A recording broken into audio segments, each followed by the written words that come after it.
शांति। 5 अगस्त 2025 बाबा की मुरली का वरदान।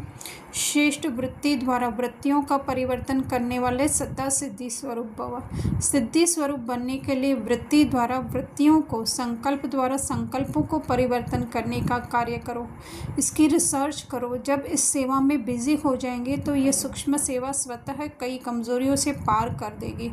अभी इसका प्लान बनाओ तो जिज्ञासु भी ज़्यादा बढ़ेंगे, मदोगरी भी बहुत बढ़ेगी, मकान भी मिल जाएंगे, सब सिद्धियां सहज हो जाएंगी। यह विधि सिद्धि स्वरूप बना देगी।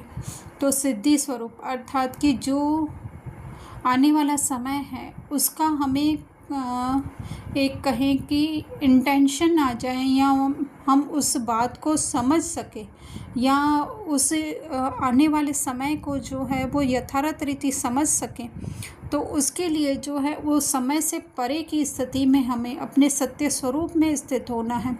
तो उसके लिए जो बाबा कह रहे हैं वृत्ति द्वारा वृत्तियों को, अर्थात हमारी वृत्ति हर एक के लिए क्या है कि कोई बहुत बड़ा पीएम वगैरह है, कोई आर्टिस्ट है, कोई गवर्नर है, कोई जज है, कोई वकील है, ये वृत्ति नहीं होनी चाहिए। या कोई भिखारी है, वो वृत्ति नहीं। हर एक जो है वो परमात्मा के समान संपूर्ण आत्मा है।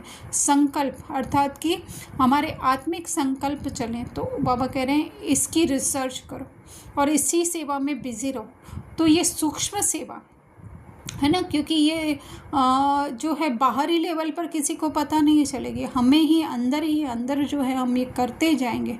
तो बाबा कह रहे हैं इसी सेवा में बिजी रहो तो कमज़ोरियों से पार कर देगी ये सेवा, है ना। तो कमज़ोरियाँ हमारे रोल में जो आती है, मैं ये नहीं कर सकता हूँ, मुझसे नहीं होगा, या ये समझ में नहीं आता है, तो उससे पार हो जाएंगे।